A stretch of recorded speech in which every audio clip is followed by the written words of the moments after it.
Vasudevaya. Om Namo Bhagavate Vasudevaya. Om Namo Bhagavate Vasudevaya. Narayanam Namaskritya Naram Chaiva Narottamam Devim Saraswatim Vyasam Tato Jayamudhirayet. Shrinvatam Swarkata Krishna Punya Shravana Kirtana Hridayantosti Abhadrani Vidunoti Sahasratam. Nashtaprayeshu abhadreshu nityam bhagavata sevaya bhagavati uttama shloke bhaktir bhavati naishtaki. Reading from Srimad Bhagavatam, Canto 4, Chapter 14, verses 28 through 32. And the chapter name is also the story of King Vena. So text 28. Tasman mam karambir vipra yajadvam gatam matsara balim cha mahayam harata matto nyako grabhuk bhuman. Translation. King Vena continued, for this reason, O Brahmanas, you should abandon your envy of me, and by your ritualistic activities, you should worship me and offer me all paraphernalia. If you're intelligent, you should know that there is no personality superior to me who can accept the first oblation of all sacrifices. So the purport given by Srila Prabhupada. As stated by Krishna himself throughout Bhagavad Gita, there is no truth superior to him. King Vena was imitating the Supreme Personality of Godhead and was also speaking out of false pride, presenting himself as the Supreme Lord. These are all characteristics of a demoniac person. Text 29. Maitreya Vacha Itam viparayamati papiyan utpatam gata anuyanam sata yachnam na chakre brahasta mangala. Translation and purport by His Divine Grace A.C. Bhaktivedanta Swami Prabhupada, Srila Prabhupada ki Jai. The great sage Maitreya continued, thus the king who became intelligent due to his sinful life and deviation from the right path became actually bereft of all good fortune. He could not accept the request of the great sages, which the sages put before him with great respect, and therefore he was condemned. Purport: the demons certainly cannot have faith in the words of authorities. In fact, they are always disrespectful to the authorities. They manufacture their own religious principles and disobey great personalities like Vyasa, Narada, and even the Supreme Personality of Godhead, Krishna. As soon as one disobeys authority, he immediately becomes very sinful and loses his good fortune. The king was so puffed up and impudent that he dared disrespect the great saintly personalities, and this brought him ruination. Text 30. Iti te satkritastena dvija panditamanina bhagnayam bhavyayachanam tasmai vidura chukrudu. Translation. My dear Vidura, all good fortune unto you. The foolish king who thought himself very learned thus insulted the great sages, and the sages, being broken-hearted by the king's words, became very angry at him. Text 31. Hanyatam esha papa prakriti daruna jivan jagadasavasu kurute basmasadhruvam. Translation. All the great saintly sages immediately cried, kill him, kill him. He is the most dreadful, sinful person. If he lives, he will certainly turn the whole world into ashes in no time. Purport? Saintly persons are generally very kind to all kinds of living entities, but they are not unhappy when a serpent or a scorpion is killed. It is not good for saintly persons to kill. but they are encouraged to kill demons who are exactly like serpents and scorpions. Therefore, all the saintly sages decided to kill King Vena, who was so dreadful and dangerous to all human society. We can appreciate the extent to which the saintly sages actually control the king. If the king or government becomes demoniac, it is the duty of a saintly person to upset the government and replace it with deserving persons who follow the orders and instructions of saintly person. Om Ajnanatimirandasya Jnananjana Shalakaya Chakshurunmilitam Yena Tasmai Shri Guruve Namaha. Shri Chaitanya Manobhishtam Stapitam Yena Bhutale Swayam Rupa Kadamayam Dadati Swapadantikam. Nama Om Vishnupadaya Krishna Prastaya Bhutale Srimate Bhakti Vedanta Swami Niti Namine. Namaste Saraswati Deve Gauravani Pracharine Nirvishesha Shunyavadi Pashyatya Deshatarine. Jai Shri Krishna Chaitanya Prabhu Nityananda Shri Advaita Gadadhara Shiva Sati Gaura Bhakta Vrinda. Hare Krishna Krishna Krishna Hare Hare Hare Rama Rama Rama Hare Hare. Good morning, dear devotees. Thank you so much for everybody being here in spite of being a holiday. So, and I ask for any forgiveness if I misinterpret any of these verses, and please bless me just so I can speak correctly on all of these verses. So this section is very interesting. Like we are in the story of King Vena. So who's King Vena, right? We saw that he is the son of King Anga.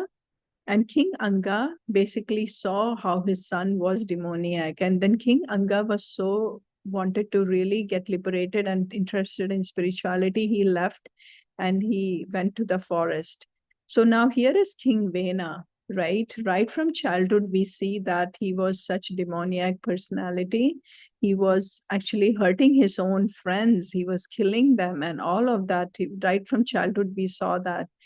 But in spite of that, there was no other heir to the throne. So so the sages and everybody recommended that he become the king. The ministers were really not interested that this person to become the king, but as we said, like there was no other choice. So he was appointed as the king. But then what happened when you have like a demoniac person as the king, right? He was completely causing ruination. He would go around the kingdom, and again everybody was just so scared. They would be hiding. They cannot even come out to face this king. And what was the other important thing? Like his personality, like his attitude, how he was so proud. And what did he think? That he considered himself to be the supreme personality of Godhead, and he stopped the sages from offering oblations to Vishnu. So he not only just considered himself to be the supreme personality of Godhead, but he also stopped the worship of supreme personality of Godhead. And in the previous verses, we see that Srila Prabhupada is clearly explaining, right, that why it is so important to have Krishna consciousness in your own life, because when we are able to understand the relationship with Krishna and who we are supposed to really worship, that gives us clarity. We know that the lack of knowledge itself is the biggest problem that we all have. And once we come into Krishna consciousness, at least we are being given the teachings of what the right thing is to do. So it is also interesting, right? Here, the classic example of King Vena is of the demoniac person, right? So in Bhagavad Gita, chapter 16, it is titled, right, the demoniac and the divine nature. So in verse 18, it is clearly said that so the characteristic of a demoniac person, right? So bewildered by false ego, strength, pride, lust, and anger, the demons become envious of the Supreme Personality of Godhead, who is situated in their own bodies and in the bodies of others, and blaspheme against the real religion. See, this is classic. So what happens in the demoniac nature? We have so much of pride, lust, and anger that we forget the Supreme Personality of Godhead within us as the Paramatma. We don't see it in the bodies of others. and also blaspheme against the real religion. So this is very important, I thought, because we talk about different personalities in Srimad Bhagavatam and all of that, but it was also a good self-reflection also, right? To see that how are we behaving? Like, how am I behaving when I know this? But how many times is it that I am able to really self-reflect and connect with Paramatma within myself, right? Because when I do that, I am then able to understand that I myself, I am also a little part of the Supreme Personality of Godhead. And first, the self compassion and everything starts with myself, So that's an important part when we know that Supreme Personality of Godhead is within me, and my body is also a temple, and I have to take care of myself too. So that's a classic that comes. And then secondly is that when I know that the Supreme Personality of Godhead is situated in the bodies of others, then what do? I start treating everybody with respect, have that compassion, and show the welfare towards others too, right? Because now this is not just other human beings, but also other animals and everybody. So all of this is easy to read through, and all of this is also very easy to talk about, right? But in practicality, when we try to practice this is really not easy at all. And even to come from the place of compassion, if we have to come from the place of compassion, we have to have a lot of, like, it has to be like a very big heart, be able to understand where others are coming from, being able to forgive others, also let go of the indifferences, right? Because isn't that so true that whenever we say something, whenever we have a point of view and things like that, we always want to be the right person. We are always right and others are always wrong. And we may go to so much extent to prove that, no, I am right in this situation. See, that all is coming from the place of false ego. But really, in a relationship, or even when we are dealing with others, when we are really, really focusing on the welfare of others, I am not the person, I am not the big person over here, right? I'm really trying to understand where others are coming from and support them in what they are. So that's is the true compassion, what it is. And here we're going back to King Vena's story, right? Here the saints are so compassionate. The saints knew that sages knew that he's like this, but still, how did they start? They started giving him such good advices. And King Vena, being that personality he is, he completely condemned them. He did not even listen to anybody. And this is also classic, okay, of Kali Yuga. And also, as I said, even looking at our own personalities, that it's always, according to Vedic philosophy, right? We always give importance to the elderly folks, elderly people. We always try to listen to them because they have a lot of wisdom. They have lived their life for such a long time, so they have wisdom. When they tell us something, it is important we'll listen to them. However, in today's culture, isn't that so common that we always think that the older generation doesn't know anything, and we are the ones who know more than them? Like, example, I can just tell you classic, right? Here also, so many times if my mom says some of the things, I may tend to say that, no, I know better than her. And even my children, sometimes they tend to look at me and they say they know better than me.